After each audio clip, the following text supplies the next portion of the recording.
DoorDash drivers, Uber Eats drivers, Uber drivers, Lyft drivers, do not get into a pissing match about tips with your customer or your rider. It's going to end horribly. It's going to end in a deactivation, especially if you leave, a little history here in the communication and it's captured by Uber Eats or by Uber. You're done. You're done. The evidence is already in. Hello, yes, I received an order for a pickup at 7-Eleven. However, it only pays $4. Are you going to be able to tip on top of this $4? Well, that's not even English.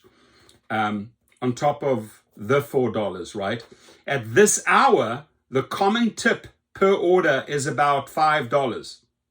So maybe that driver knows that historically, or maybe he pulled that out of his ass. But the bottom line is, it's sort of almost extortion. He's pushing for more tips.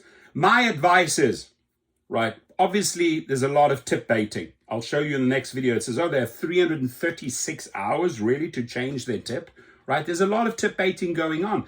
But as a food delivery drivers, you should only be looking at orders that have healthy tips built in. They may be taken away down the line, but it's a statistical game, right?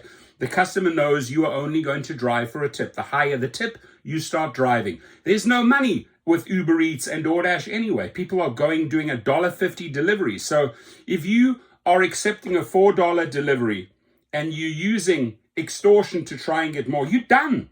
You can come running to us at activationhero.com and we'll package it up and we'll try and appeal it. But this evidence is powerful. It will be held against you.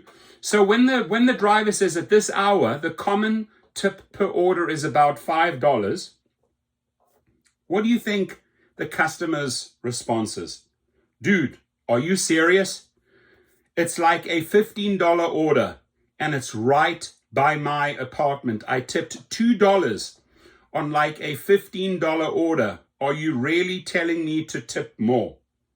And this is going to end in a bad rating. This is going to end in a report and most likely will end in a deactivation. If it does end in a deactivation, my friends, come on over to us at activationhero.com and we will help you. But back to this. So this is $4, right? He's paying $4 the company's paying $4 for the delivery. He is tipping $2 on 15, which is perfectly fine. There's nothing wrong with that $2, but he's trying to extort more. And this is extortion, right? This is a form of extortion. And I think the customer does reply correctly. Sorry, dude, I've already tipped $2 on 15, and now you're forcing me to tip more. You know what? I would say cancel the order. I would file a report against that driver. I personally would, right? But again, you don't have to drive if there's not a tip included. If the customer wants to be cheap, if the customer knows these deliveries are only paying $1.50 and $2, and if the customer knows he or she is not willing to tip to get you to drive out there, you shouldn't take that trip. You should concentrate on the deliveries. They pay very, very poorly, $1.50 to $4 max, right? That include a healthy tip. And any customer knows that a healthy tip, hopefully unbaited and real, will result in the food arriving. You want to have a happy customer. Happy customers should tip. But this here is the recipe for getting deactivated. Don't do it. Don't leave a trail of communication that is going to get you kicked off the platform, please.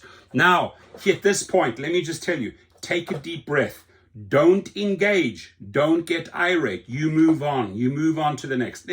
Not going to engage. Not going to pull the trigger. Not going to start fighting with this customer. I'm pissed, but I need to breathe. I need to breathe a few times. Count to 10. 1, 2, 3, 4, 5, 6, 7, 8, 9, 10. I'm calm.